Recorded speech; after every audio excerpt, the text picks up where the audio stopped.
Thank you.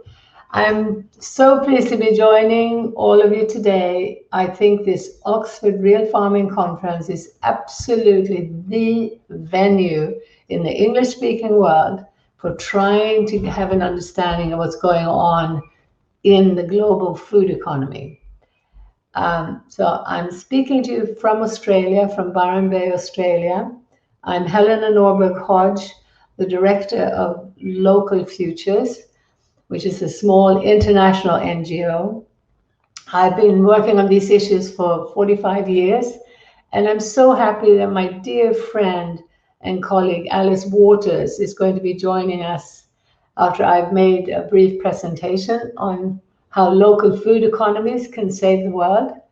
Alice has been at it even longer than I have and is still running the absolutely best restaurant in the world. I know you would agree if you have a chance to go to Berkeley to visit Chez Panisse, her restaurant. So I'm making a big claim here that local food economies can save the world. I am so thrilled to have been able to inspire and catalyze quite a lot of these initiatives around the world. And they are what give me great hope and inspiration. Just look at the image of this diversity of food. How can we restore diversity? It's through local food economies. So what we have to be looking at is the whole system from the seed to the plate. Let's not look narrowly only at soil, only at particular breeds or at a particular form of marketing. All co-ops are not some miracle solution. We need to have a systemic view, and we need to see it in contrast with the conventional industrial agricultural systems. So there's no absolute definition. This is, as we should realize with everything in life, it's relative. But what we're talking about here is encouraging a system where the food is grown on smaller farms rather than ever bigger, and farms that grow a great diversity of crops, sometimes with animals as part of the mix. We need to be sure that most of the food is sold within a more local market, meaning one that is not as far away from the farm as is the case in the global food economy. The most important point today that I believe is vital for us to save the entire world is the truth that small-scale biodiverse farms are the only way that we can massively increase productivity, get more out of every acre of soil. Every square meter of soil will produce more food for the human population if it's diversified instead of monocultural. Once we can really convey this message that smaller scale diversified farms are more productive than large monocultures, we can start rethinking the entire economy from the bottom up. And we need to do this for our survival. And the wonderful thing is that it's already happening. Small farms like this, part of the new local, a blend of permaculture, biodynamic, organic production, these small-scale farms that produce not only food, but medicinal herbs, wood that can be used for timber, incredible productivity. But I want to stress again that it is in terms of food, feeding people, that these small-scale diversified farms can do so much more than the dominant system does. And of course, they're producing flourishing cultures, flourishing human interactions. It is truly a win-win-win solution multiplier. This is in contrast to this global industrial food economy that has massive amounts of money behind it and that is responsible for destroying productivity, for actually reducing the amount we can get from the soil. And it's doing that while creating toxic pollution and, as we know, destroying the soil. We turn vast areas of the world into dust bowls, and it's been going on for quite a while, since the Second World War, especially. Most people now know and are horrified by the industrial animal husbandry.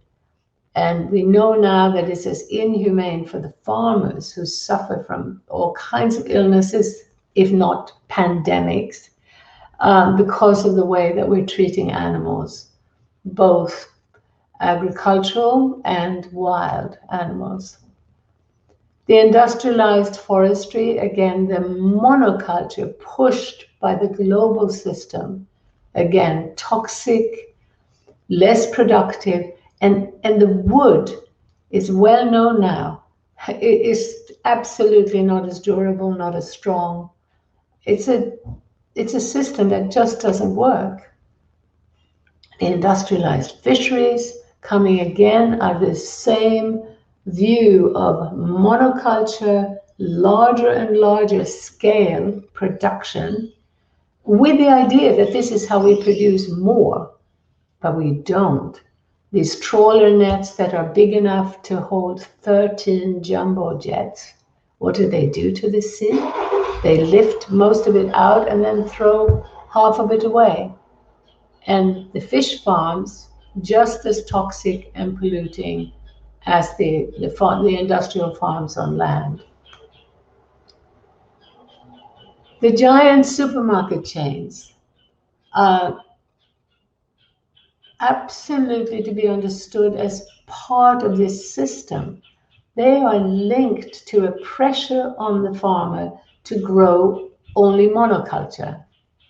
They are linked to a system that will not even accept two apples if they're not more or less identical size. We're talking about treating farming like a factory, forcing farmers to produce food the way they would do rubber balls or bicycle chains.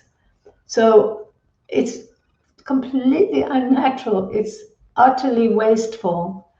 And of course, the experience for the consumer in the supermarket, as we know, is not a pleasant one.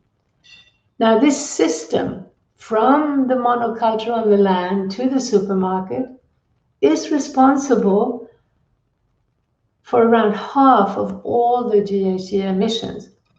We believe in local futures that it's actually more than that, but it's very hard to get a hold of the statistics these days.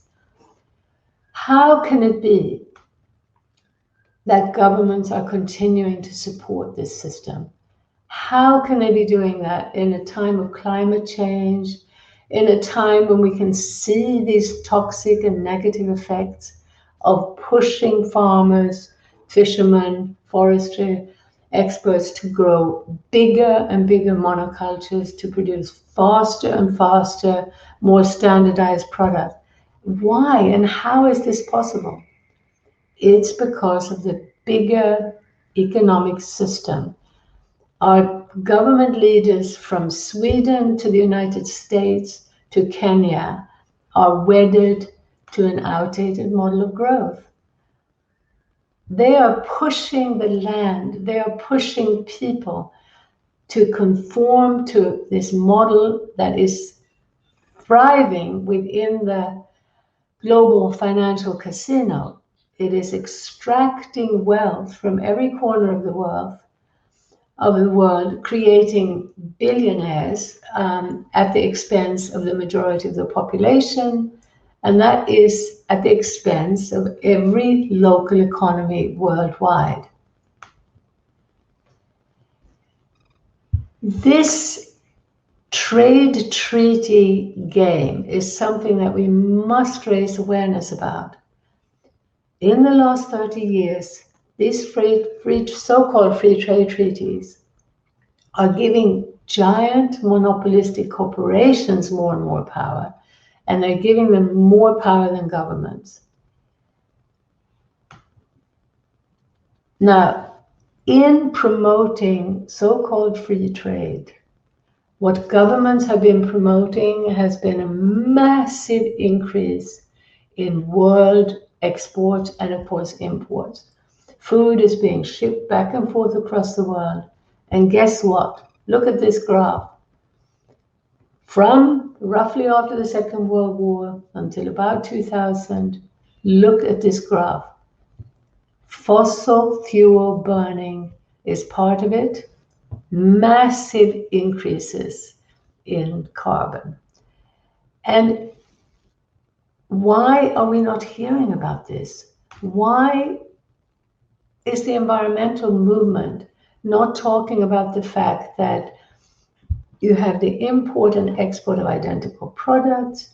You have countries like Mongolia that have 20 million milk-producing animals, roughly 10 times more dairy animals than people, and yet you can barely find local products in the marketplace. In Mongolia, you find dairy products from Germany, costing half the price of local products. And in the meanwhile, across the world, you have things like cod flown from Norway to China to be deboned and flown back again. You have apples flown from England to South Africa to be washed and flown back again. I first became aware of this in 1975 when I returned to Sweden, having spent time in Ladakh and later in Bhutan, and become aware of what was happening to local food economies. And I found that at that time in Sweden, potatoes were being sent to Italy by road to be washed and put in plastic bags and sent back to Sweden by road in the 70s. Now this is happening by air and much larger distances. We must talk about this. We must wake people up to this major cause of climate change. The major cause of plastic, mountains of plastic. This is not about what the individual consumer does. This is what we do as a society. This is what our governments are doing.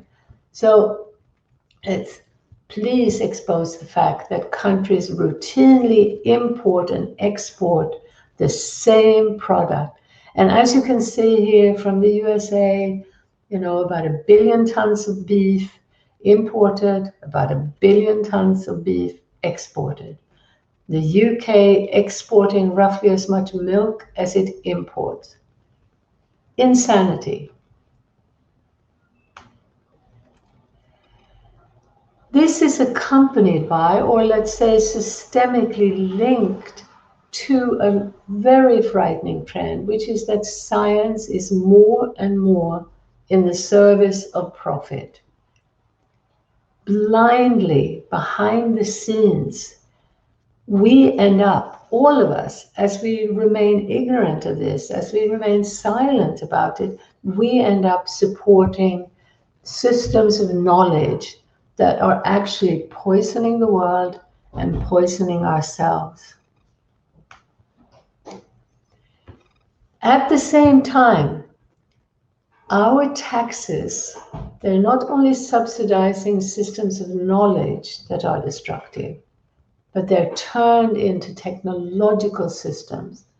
And these technological systems now are this giant hand just lifting people away from jobs on the land, from small businesses, from local economies, into a world where we are now bowing down to robots. We're getting a lot of propaganda telling us that robots are wiser, kinder, better than humans. We really need to raise awareness about what's going on.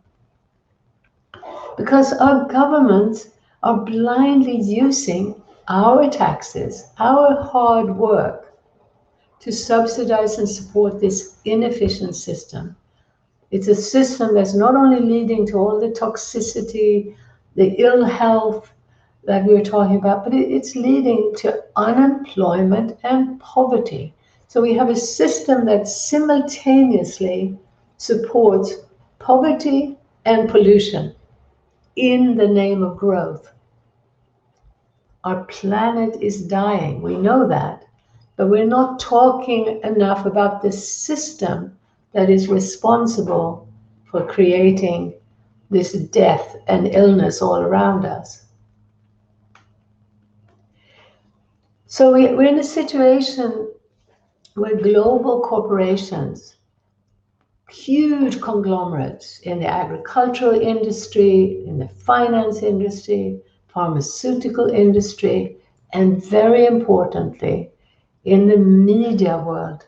And as we now know, also in the social media, which most people now call the anti-social media.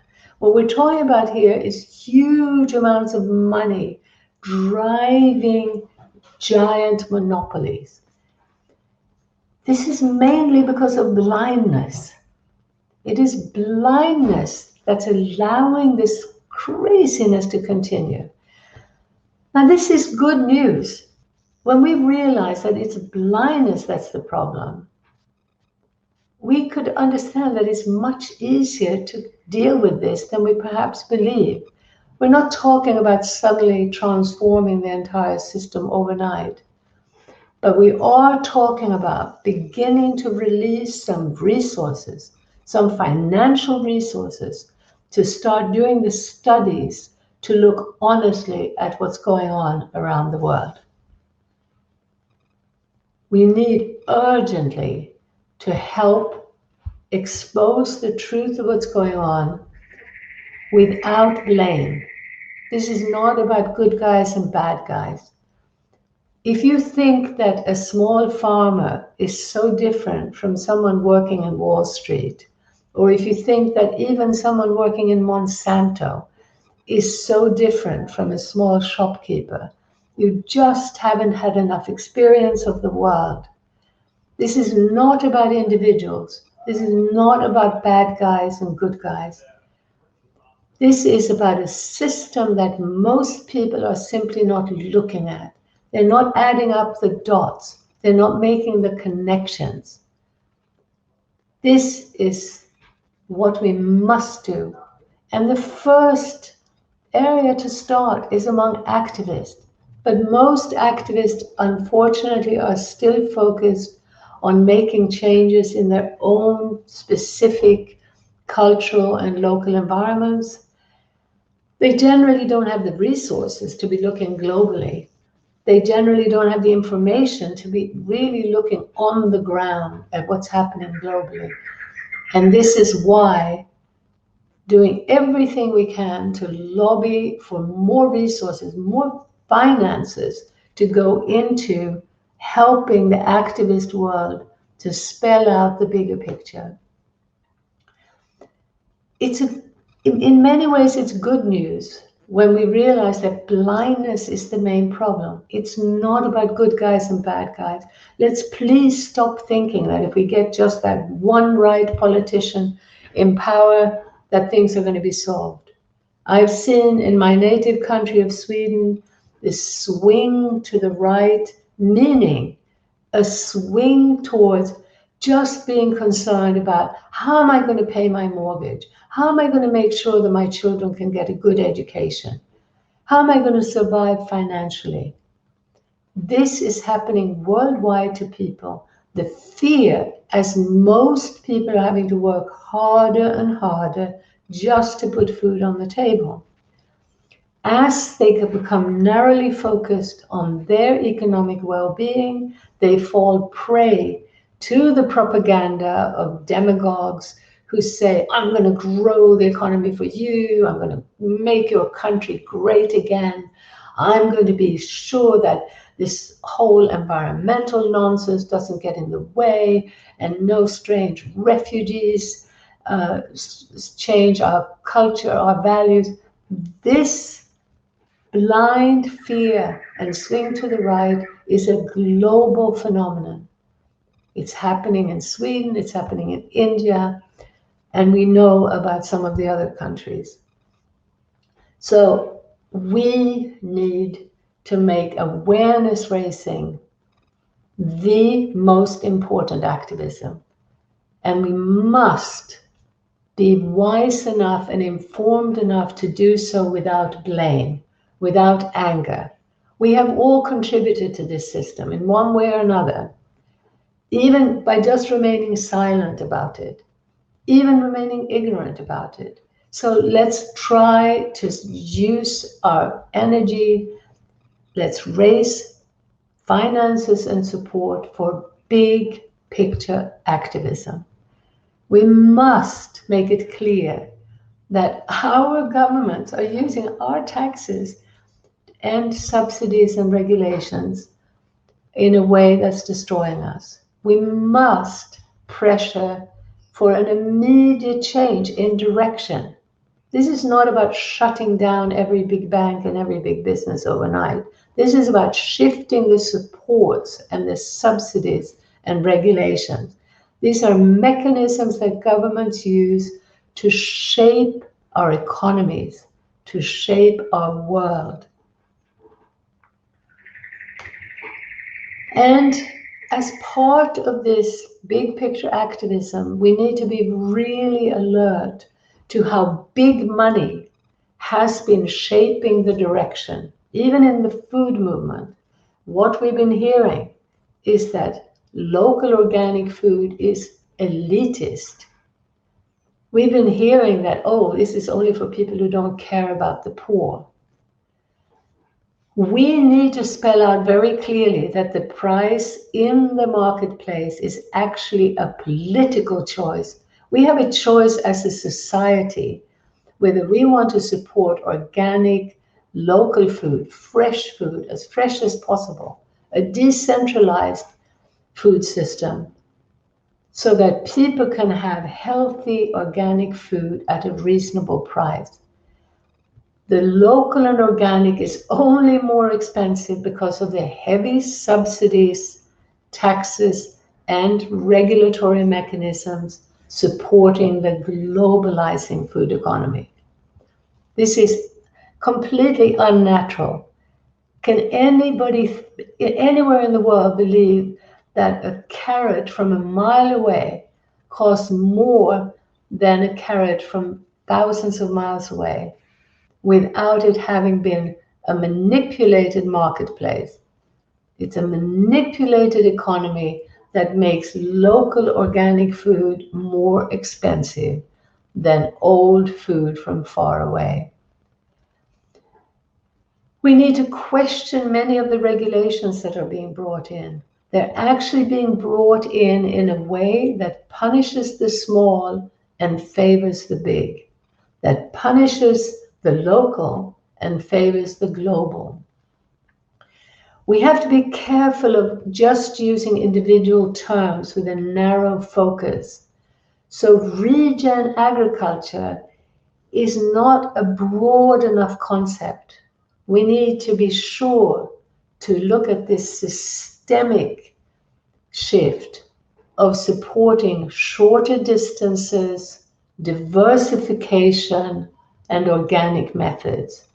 And of course, we want to regenerate the soil as part of that. But all of these terms can be co-opted unless we insist on a bigger picture, on a systemic approach where we don't fear the resistance. We are not afraid to embrace both resistance and renewal. The resistance is intellectual as much as it is practical. Let's resist the expansion of the global infrastructure. Let's resist the manipulation to our worldview that emanates from this blind, money-based system. Let's get back to the ground and really support what we all know with our bodies, our hearts, our souls. We know that this diversification, the local and the organic, is what we need. Let's provide the framework, the intellectual framework, to make this message clear. Let's, shout it on the rooftops. The biodiverse local is more productive, much, much more productive.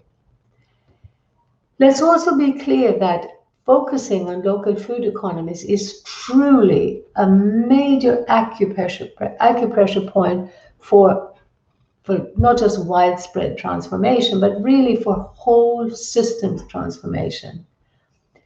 Every person on the planet needs to eat every day. When we make a shift in what we eat, we are transforming the entire world. We're talking about a shift that allows not just benefits in the world of food and health, but we're talking about politically, we're talking about mentally, we're talking about emotionally. This is truly a solution multiplier. And as we think about this, let's remember that there are still hundreds of millions of people on the land who benefit from more localized food economies. And let's also shout from the rooftops the name Via Campesina, something I've been trying to shout from the rooftops for about 40 years. And yet Via Campesina, the largest social movement in the world, is still not well known, not even in the food movement, not even in the environmental movement. Via Campesina is a grouping of about 200 million small farmers from around the world who have been trying desperately to raise awareness about the impact of the trade treaties and their right to practice food sovereignty, to feed themselves first, their own communities, their own regions, before they're forced into exporting because of the heavy pressures of the monocultural system. But so these benefits, as I said before, of local food economies are so many, I can't count them off today, but here just a few of the ecological benefits. I've already talked about the biodiversity. Most ecologically literate people know that this is what we need to focus on more than anything. Let's get away from just this focus on carbon. Let's realize that biodiversity is a far more important indicator. Let's understand that in terms of dealing with climate and reducing carbon, we need to be talking about fossil fuels. We need to be talking about that trading system that I described earlier. And we need to look at the pesticides, the herbicides, the plastics, all of them coming from this fossil fuel-based economy. As I mentioned earlier, as people are feeling squeezed economically, they are vulnerable to voting to the right. The wonderful thing about the local food economies that's already being demonstrated is that you can actually increase the number of truly meaningful, stable jobs. You can keep wealth circulating locally. You're not vulnerable to these humongous market fluctuations where in the global food system, many farmers are suddenly told in Spain, no, we don't want your olive oil anymore. You rip out your olive trees and plant sunflowers, because now sunflower oil is the thing.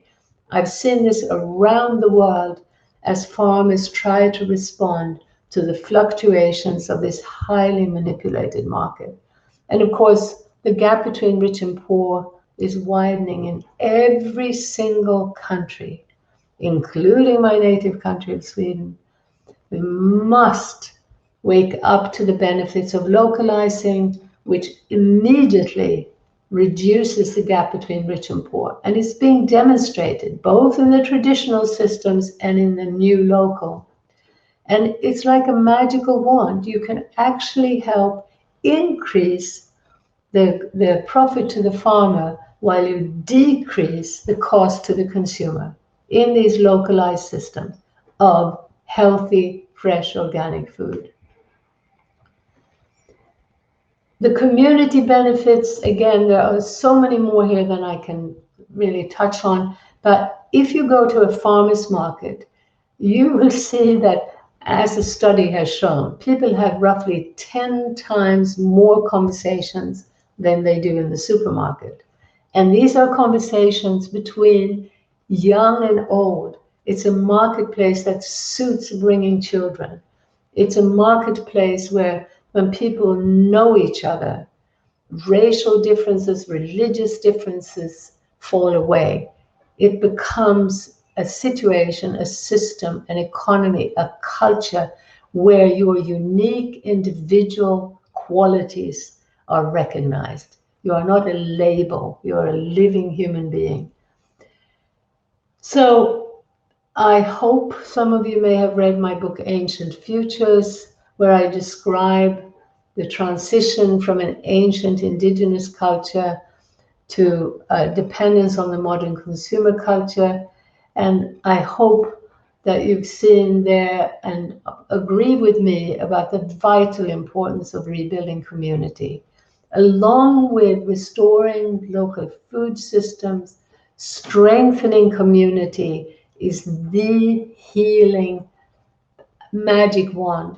It's being demonstrated with torture victims, people suffering from depression, people suffering with prisoners, the community helping people to be in often what's called sitting in circle, having deeper heart-based conversations, real conversations, face-to-face, intimate conversations, sharing a journey of transformation, whether it's away from drugs or alcohol, or whether it's a journey to learn the new skills in a local food economy. These community-based structures are healing the world. It's working. There are so many demonstrations, and there's so much proof of this. But again, we need to focus on that big picture activism to spread the word more widely. We have here essentially a path to the economics of happiness. I'd like to mention that we have a film by that name, if people haven't heard of it. A film which demonstrates how localizing, starting with food, is the way to bring about these multiple benefits: more social cohesion, more stable and secure economies for the entire global population, the fresh, nutritious, healthy food, which is our best medicine, which, by the way, in COVID has been recognized by many communities around the world. Women have led the way to restore and build the local food economies in this COVID frightening pandemic world. There's been a huge wake up about the vulnerability of the global economy, and a wake up about the multiple benefits of local. And you right now, any of you are listening, can start to reach out to build that local food connection. And you will see in a very, very short time the benefits that come, the social, spiritual, psychological, economic, ecological benefits. My friend Alice is going to be talking about the school gardens, the amazing and huge benefits of the edible school gardens that she has helped to create around America, the community food gardens, the farmers markets, the local shops and co-ops, community-supported agriculture, all of it benefiting from local finance schemes. Most of it has been volunteerism. Most of it has been bottom-up, always around the world. I have seen it from Asia to Africa to Europe, led by women. So local food economies can save the world. It's women leading the way.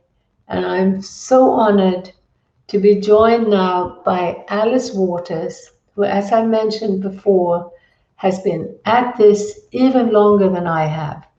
We have been on about local organic for almost half a century. And I am so, so grateful to you for everything that you've done and for staying with it. It's not always been easy. Um, and I think people need to know again, I need to mention that Alice's restaurant, which is not called Alice's restaurant, it's called Chez Panisse. It's in Berkeley. And it is miraculously, after all these years, still producing the best meals of any restaurant I have ever been to. So thank you for that. But more than anything, thank you for all those farmers you've helped, for how you've helped to strengthen this movement and how you're still there and how you agree with me that local is our future. Thank you so much. Everything that you've said is absolutely true. But I've never come about this in a place of despair. I was looking for taste at the beginning of Chez Panisse 50 years ago. And over a period of time, I ended up at the doorsteps of the local organic producers. Oops, my telephone is ringing, excuse me. And I began to build this local economy, an alternative to the other. I started spending Chez Panisse money directly, giving it to the farmers, the real cost of the food. So they didn't have to sell wholesale to someone else. They could get the real price from me. And because I did that, we built this network that has probably 85 different farmers and ranchers and fishers and all of the people.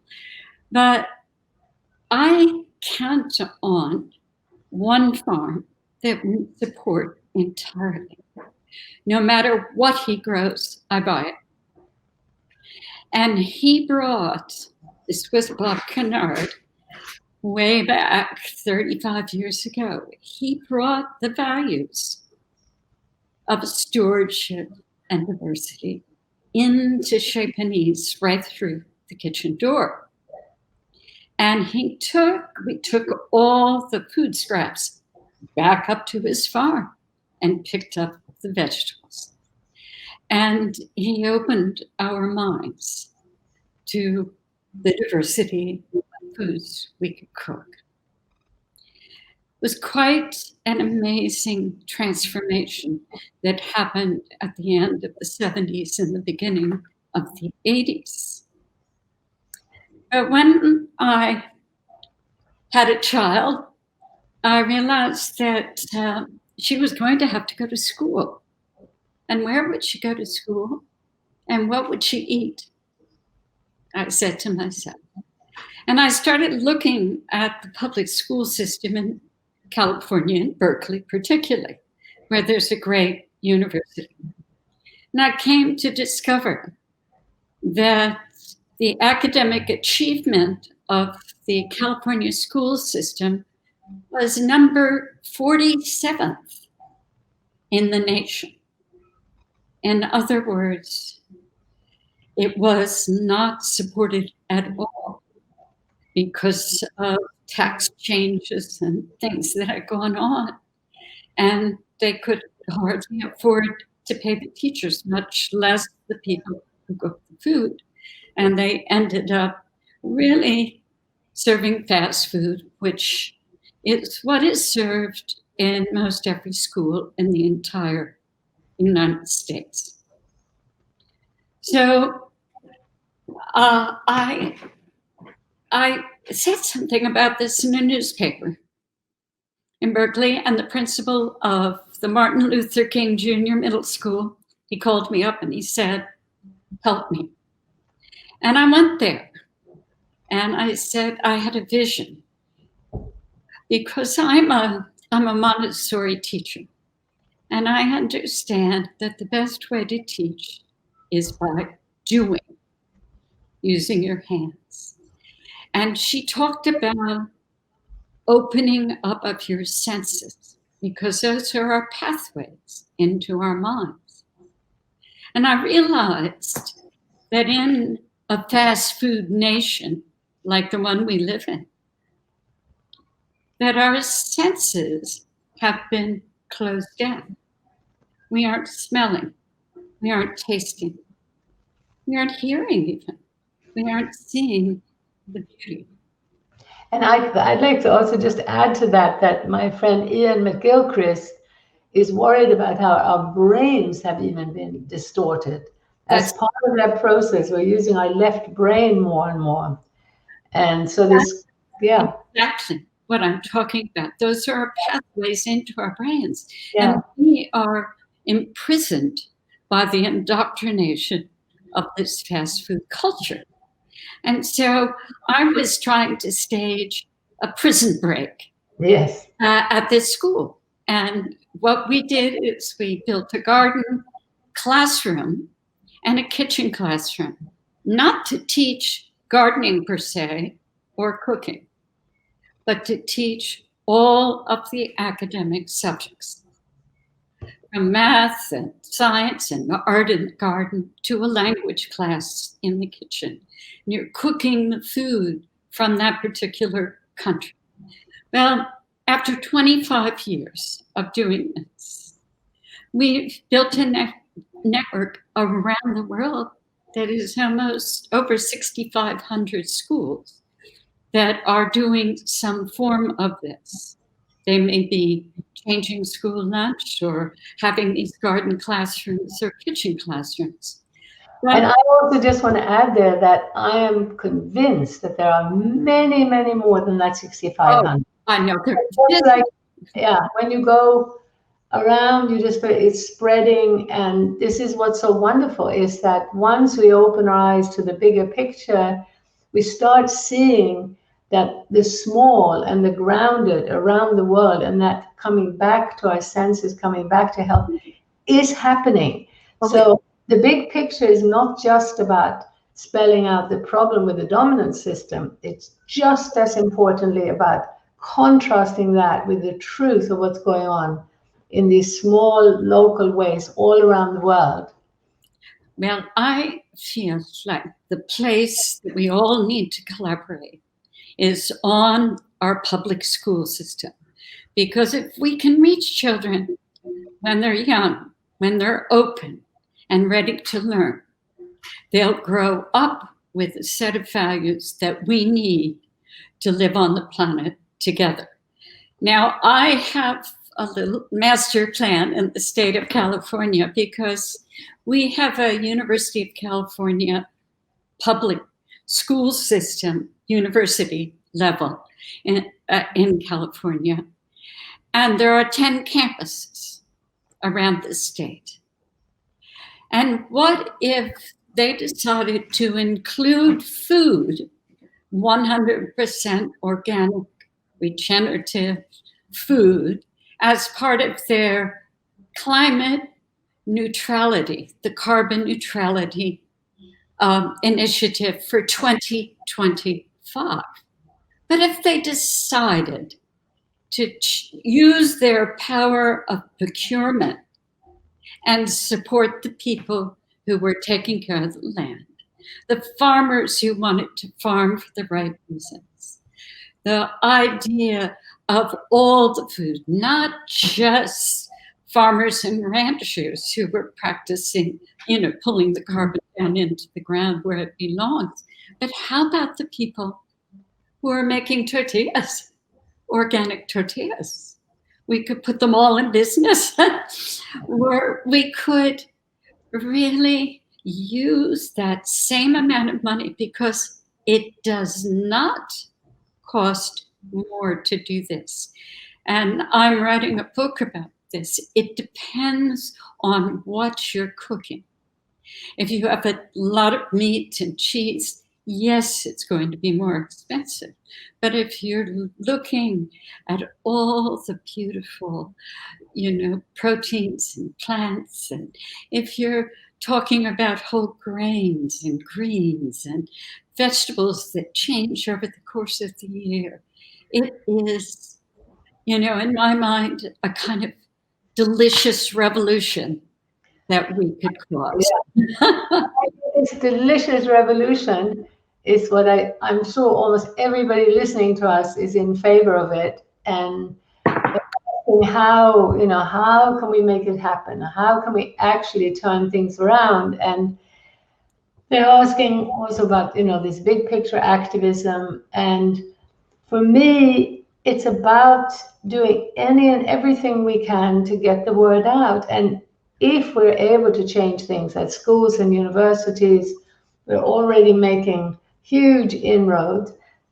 But I think we should be looking at, every opportunity to speak, even just speaking among our friends, among our colleagues, not fearing the big picture, because very often the big picture makes us feel that we look at something so big we can't change it. To me, that's the tragedy, is that we haven't valued the small enough to really be looking at the small and the grounded, and we aren't able to study it globally. I've been in a very unusual position that I ended up so globalized from birth, and speaking lots of languages and being on the ground in the so-called third world and the first world every year, and seeing how clear it was that most people actually want greater health for themselves and their ecosystem. Most people clearly value healthy organic food. I can guarantee you that in every country I know of, if we said to people, do you want your government to use your taxes to support local organic food or global toxic food with lots of chemicals, I can guarantee that we would get the majority behind us.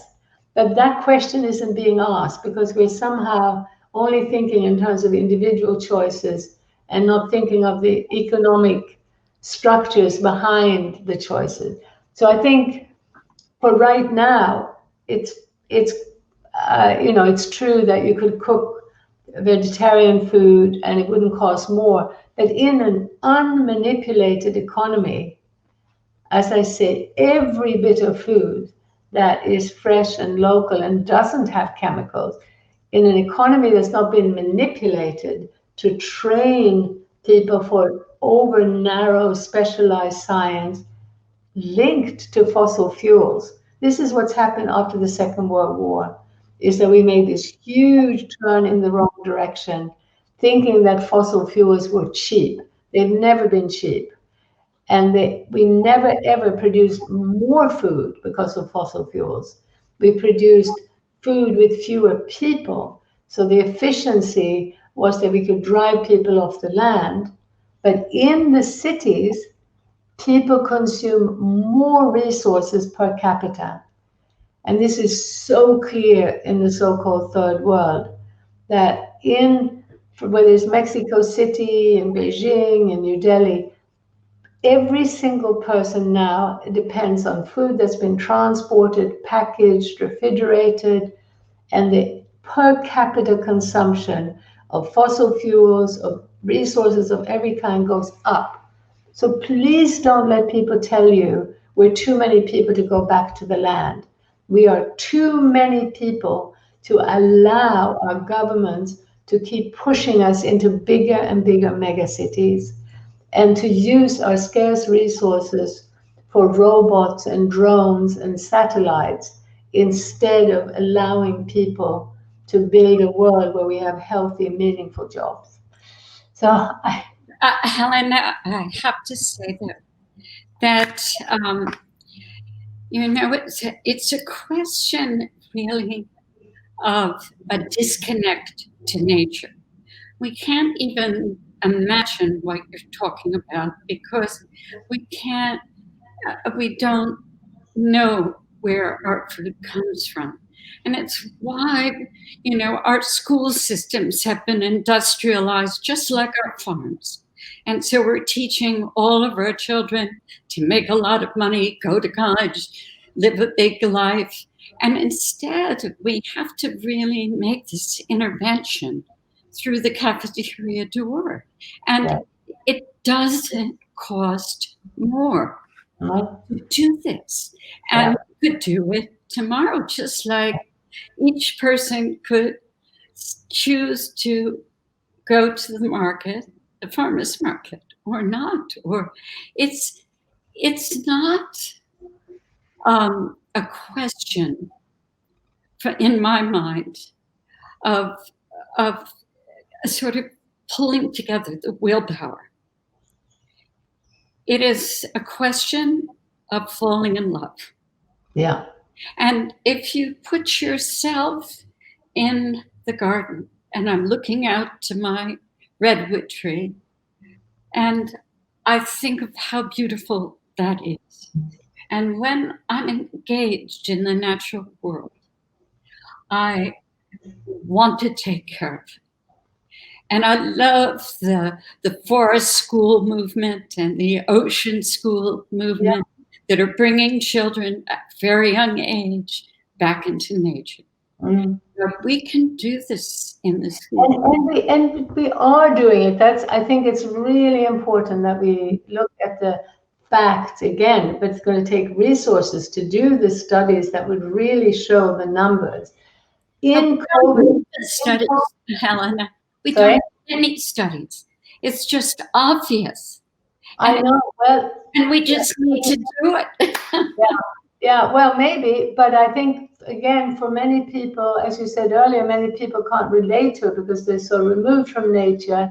And yet, if you could imagine that on the news, we got to see all these families who started growing food and who fell in love with their gardens. From every country around the world, this is happening. In India, people went back to the villages. There is an exodus away from the big city. And it needs the help of policy change. I guess that's partly what I'm saying, in addition to what you're saying, Alice, that if we could also recognize that there are policy changes happening, and they're happening from the bottom up, because at the level of, you have these contacts in California to the current governor, and in the past I also knew him, and it's this pressure where local governments, and that can extend, to states and regions, like in Ontario, in the region of Ontario in Canada, they've done so much to support local food and this shift. The mayor of Seoul is a great ally of mine, and the superintendent of all the schools in Seoul has committed to having all the food local, organic. So I think what we're seeing is that policy is starting to change, and is starting because at that level, the politicians are forced to be more aware of what people actually want. But I'm saying that as activists, we need to elevate that awareness so that more people become aware of it, and so that we do also get policy change at higher levels. And I think that what we're talking about is we can make individual change right now. We find that if we focus on community change, if we change the I to a we, and start coming together, even in very small groups, to look at how can we do as much as we can to make changes that will simultaneously improve human and ecological well-being. They are linked, we know that. Some people don't know that, but if we are looking for systemic solutions, what can we do together? Not the I, what can I do, but what could we do? Suddenly that lifts the game to a level where more can be done. And then what we're saying too is there's been a focus on national politics, but not enough on the real politics of how the global economy is actually shaping our national government policies. So when we talk about politics and policy, we actually need to be more aware of the real game at the global level. And that now includes what the financialization of nature means, what this handover to the internet businesses is meaning for the world. We need to start regulating them. People know that, but how are we going to get the power to do that?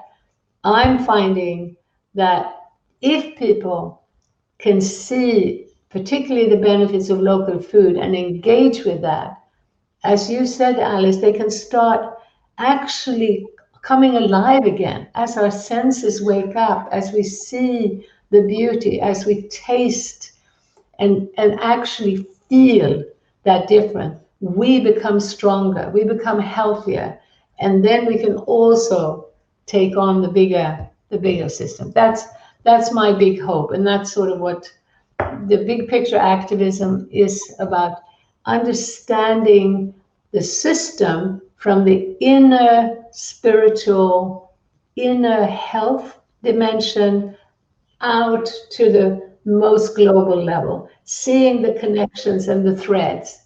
How do we move in a direction of healing for both person and planet? Does that make sense to you, Alice? Of course, it makes sense. I remember when you spoke at the Land Institute in Salina, Kansas, many, many years ago. And I heard you. And I have been thinking the way you think since that time. Oh, thank you so much. It's about the local. And it's about, using my money to support the people that are doing the right thing. And you have to ask all the questions. Where did this come from? Why do I need this kind of packaging? What can I do? I just put up a sign in my front yard. I dug up the front yard and I put an old Victory Garden sign from World War II. And which says, hey, it really counts to grow your own food. This is food security. And I planted it, and people around the neighborhood have started planting gardens. So it's not rocket science. I mean, it's something that we all have inside us. It's almost we have the genes to be human and to care. So it reminds me so much of almost like that there's been a disconnection in the plug, so like once you plug into nature, plug into life. And the lesson from ancient indigenous culture is that the life is also other humans. We need that deeper connection to other humans. And we get that most easily when we encourage more intergenerational connection, not monoculture in the human sphere. So it's the diversity, this combination of the diversity and the connectedness. So we plug in again to life, to deeper connection to others, deeper connection to life, to the animals, to the plants. And it's joyous. It's a joyous path that we're facing. And I just hope more people will join us. Thank you so much. And thank you so much, Alice, for joining.